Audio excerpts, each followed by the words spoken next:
Hello friends, ओम श्री गणेशाय नमः। ओम नमः शिवाय। आप सभी का स्वागत है आपके अपने यूट्यूब चैनल पर।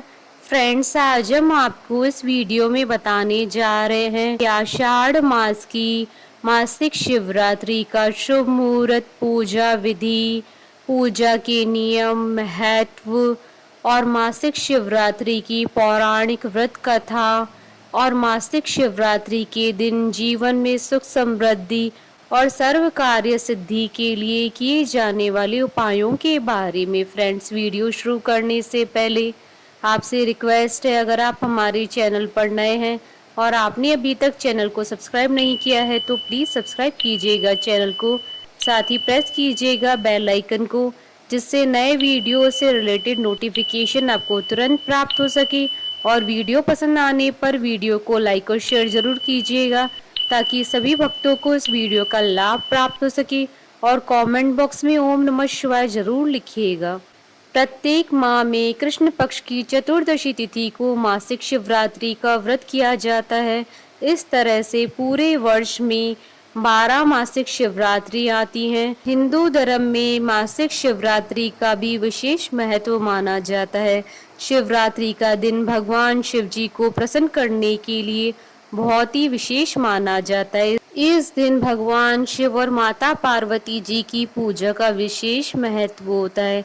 मान्यता है कि इस व्रत को करने से भक्तों की सभी कष्ट दूर होते हैं और जीवन में सुख समृद्धि का वास होता है। इस दिन भगवान शिव जी की पूजा करने से वे अपने भक्तों पर अपार कृपा बरसाते हैं। पौराणिक मान्यताओं के अनुसार भगवान शिव इस दिन शिवलिंग के रूप में प्रकट हुए थे, जिसके बाद सर्वप्रथम ब्रह्मा जी और श्री हरि विष्णु जी ने उनका पूजन किया था। इसी उपलक्ष्य में प्रति मास कृष्ण पक्ष की चतुर्दशी तिथि को शिवरात्रि यानी शिव जी की रात्रि के रूप में मनाया जाता है। इस दिन शिव भक्त व्रत करते हैं और अपने आराध्य देव को प्रसन्न करने के लिए विधि विधान के साथ उनकी पूजा करते हैं। फ्रेंड्स, अब आइए जानते हैं मासिक शिवरात्रि के शुभ मुहूर्त के बारे में। हिंदू पंचांग के अनुसार साल 2023 में आषाढ़ मास की मासिक शिवरात्रि का व्रत 16 जून 2023 शुक्रवार के दिन है। आषाढ़ कृष्ण चतुर्दशी तिथि प्रारंभ होगी 16 जून 2023 को सुबह 8:39 पर और आषाढ़ कृष्ण चतुर्दशी तिथि का समापन होगा 17 जून 2023 को सुबह 9:11 पर। निशिता काल पूजन का समय रहेगा रात्रि 12:02 से रात्रि 12:42 तक। कुल अवधि 40 मिनट है। फ्रेंड्स, अब आइए जानते हैं मासिक शिवरात्रि व्रत की पूजन विधि के बारे में। कृष्ण पक्ष की चतुर्दशी तिथि को प्रातः काल जल्दी उठकर स्नान आदि करने के पश्चात स्वच्छ वस्त्र धारण करें। अपने घर के मंदिर की साफ सफाई करके गंगा जल छिड़के। इसके बाद भगवान शिव जी के समक्ष धूप दीप प्रज्वलित करें। यदि आपके घर में शिवलिंग है तो शिवलिंग का अभिषेक करें। इसके बाद शिव जी की प्रिय चीजें श्वेत पुष्प, फल, बेलपत्र, धतूरा, बांग आदि चीजें अर्पित करें। इस दिन किसी शिव मंदिर में जाकर भगवान शिव सहित पूरे शिव परिवार का पूजन करें और शिव जी का रुद्राभिषेक करें। पूजा पूर्ण होने के बाद शिव जी की आरती करें। शिव जी को प्रसन्न करने के लिए शिव मंत्रों का जाप करें और शिव चालीसा का पाठ करें। इस दिन रात्रि में जागरण कर पूजन करने का बहुत महत्व माना गया है। रात्रि में जागकर शिव जी का पूजन करें और भजन कीर्तन करते हुए रात्रि व्यतीत करें। अगले दिन प्रातः उठकर स्नान आदि करने के पश्चात पूजन करें और अपने व्रत का पारण करें। फ्रेंड्स, अब आइए जानते हैं मासिक शिवरात्रि व्रत के नियमों के बारे में। मासिक शिवरात्रि पर नियमों का पालन करना बहुत ही आवश्यक होता है। इस दिन अपनी इंद्रियों पर नियंत्रण रखें और ब्रह्मचर्य का पालन करें। इस दिन क्रोध न करें, केवल शांत मन से पूजन करें और किसी के लिए अपशब्द न कहें। इस दिन भूलकर भी किसी तामसिक चीज या फिर मांस मदिरा का सेवन न करें। भगवान शिव पशुपति नाथ कहलाते हैं। इस दिन भूलकर भी किसी पशु पक्षी और बेजुबान जानवर को न सताएं। फ्रेंड्स, अब आइए जानते हैं मासिक शिवरात्रि के दिन किए जाने वाले उपायों के बारे में। बिजनेस में सफलता के लिए मासिक शिवरात्रि के दिन शिव चालीसा का पाठ करना चाहिए।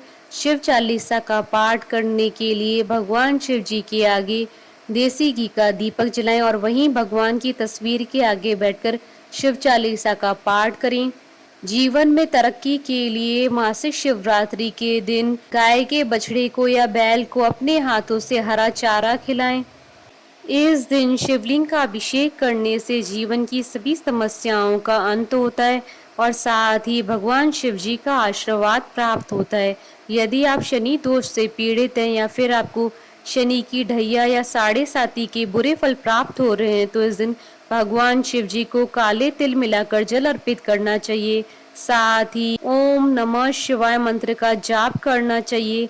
संतान संबंधी कोई भी परेशानी हो तो आप मासिक शिवरात्रि के दिन 8 से 11 शिवलिंग बनाएं और 11 बार इनका जल से अभिषेक करें। यह उपाय करने से आपकी सभी संतान संबंधी परेशानियां समाप्त हो जाएंगी। सुखी वैवाहिक जीवन के लिए भोलेनाथ पर गुलाब की पंखुड़ियां अर्पित करें। अगर विवाह में कोई अड़चन आ रही है तो शिवलिंग पर बेल पत्र चढ़ाते वक्त नमः शिवाय मंत्र का जाप करें। संतान प्राप्ति के लिए शिवलिंग पर घी अर्पित करें। फ्रेंड्स, अब आइए प्रारंभ करिए मासिक शिवरात्रि की व्रत कथा। पूर्व काल में चित्रभानु नामक एक शिकारी था। जानवरों की हत्या करके वह अपने परिवार को पालता था। वह एक साहूकार का कर्जदार था, लेकिन उसका ऋण समय पर न चुका सका। क्रोधित साहूकार ने शिकारी को शिव मठ में बंदी बना लिया। संयोग से उस दिन भी शिवरात्रि थी। शिकारी ध्यान मग्न होकर शिव संबंधी धार्मिक बातें सुनता रहा।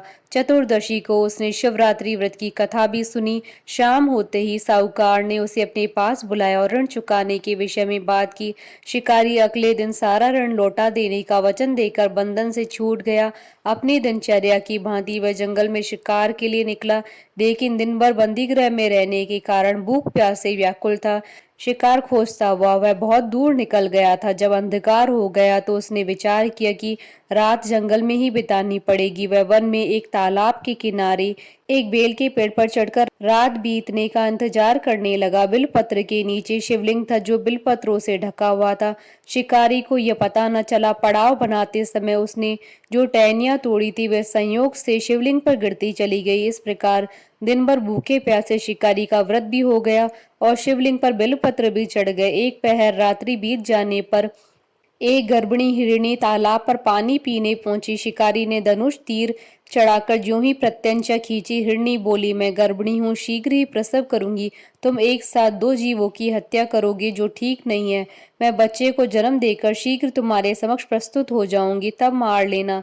शिकारी ने प्रत्यंचा ढीली कर दी और हिरणी जंगली झाड़ियों में लुप्त हो गई। प्रत्यंचा चढ़ाने तथा ढीली करते वक्त कुछ बिलपत्र अनायास ही टूटकर शिवलिंग पर गिर गए। इस प्रकार उससे अनजाने में ही प्रथम पैर का पूजन भी संपन्न हो गया। कुछ देर बाद जब एक और हिरणी उधर से निकली, शिकारी की प्रसन्नता का ठिकाना न रहा। समीप आने पर उसने धनुष पर बाण चढ़ाया। तब उसे देख हिरणी ने विनम्रता पूर्वक निवेदन किया, हे शिकारी, मैं थोड़ी देर पहले ऋतु से निवृत्त हुई हूँ, कामातुर विहरणी हूँ, अपने प्रिय की खोज में भटक रही हूँ। मैं अपने पति से मिलकर शीघ्र ही तुम्हारे पास आ जाऊंगी। शिकारी ने उसे भी जाने दिया। 2 बार शिकार खोकर उसका माथा ठनका। वह चिंता में पड़ गया। रात्रि का आखिरी पैर भी बीत रहा था। इस बार भी धनुष से लगकर कुछ बेलपत्र शिवलिंग पर जा गिरे तथा दूसरे पैर की पूजा भी संपन्न हो गई। तभी एक अन्य हिरणी अपने बच्चों के साथ उधर से निकली। शिकारी के लिए यह स्वर्णिम अवसर था। उसने धनुष पर तीर चढ़ाने में देर न लगाई।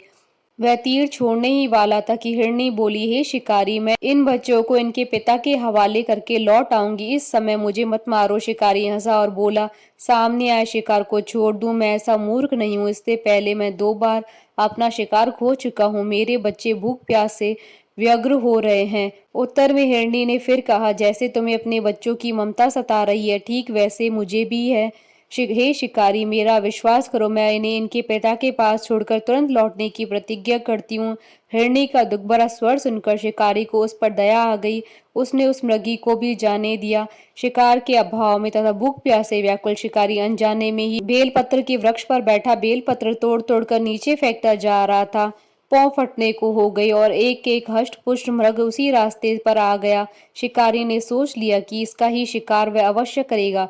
शिकारी की 3 प्रत्यंचा देख मृग विनीत स्वर में बोला, हे शिकारी, यदि तुमने मुझसे पूर्व आने वाली 3 मृगियों तथा छोटे छोटे बच्चों को मार डाला है तो मुझे भी मारने में विलंब न करो, ताकि मुझे उनके वियोग में एक क्षण भी दुख न सहना पड़े। मैं उन हिरनियों का पति हूँ, यदि तुमने उन्हें जीवन दान दिया है तो मुझे भी कुछ क्षण का जीवन देने की कृपा करो। मैं उनसे मिलकर तुम्हारे समक्ष उपस्थित हो जाऊंगा। मृग की बात सुनते ही शिकारी के सामने पूरी रात का घटनाक्रम घूम गया। उसने सारी कथा मृग को सुना दी। तब मृग ने कहा, मेरी तीनों पत्नियां जिस प्रकार प्रतिज्ञाबद्ध होकर गई हैं, मेरी मृत्यु से अपने धर्म का पालन नहीं कर पाएंगी। अतः जैसे तुमने उन्हें विश्वास पात्र मानकर छोड़ा, वैसे ही मुझे भी जाने दो।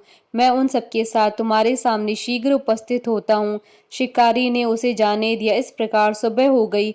उपवास, रात्रि जागरण तथा शिवलिंग पर बेलपत्र चढ़ाने से अनजाने में ही शिवरात्रि की पूजा पूर्ण हो गई। पर अनजाने में ही की हुई पूजन का परिणाम उसे तत्काल मिला। शिकारी का हिंसक हृदय निर्मल हो गया, उसमें भगवत शक्ति का वास हो गया। थोड़ी देर बाद वह मृग सपरिवार शिकारी के समक्ष उपस्थित हो गया, ताकि वह उनका शिकार कर सके। किंतु जंगली पशुओं की ऐसी सत्यता और सात्विकता और सामूहिक प्रेम भावना देखकर शिकारी को बड़ी ग्लानि हुई। उसने मृग परिवार को जीवन दान दे दिया। अनजाने में शिवरात्रि व्रत का पालन करने पर भी शिकारी को मोक्ष की प्राप्ति हुई। जब मृत्यु काल में यमदूत उसके जीव को लेने आए तो शिवगणों ने उन्हें वापस भेज दिया और शिकारी को शिवलोक ले गए। शिवजी की कृपा से ही अपने इस जन्म में राजा चित्रभानु अपने पिछले जन्म को याद रख पाए तथा मासिक शिवरात्रि के महत्व को जानकर अगले जन्म में भी पालन कर पाए। बोलिए भगवान शंकर माता पार्वती जी की जय। हमारे साथ इस वीडियो में अंत तक बने रहने के लिए आपका धन्यवाद। ओम श्री गणेशाय नमः। ओम नमः शिवाय।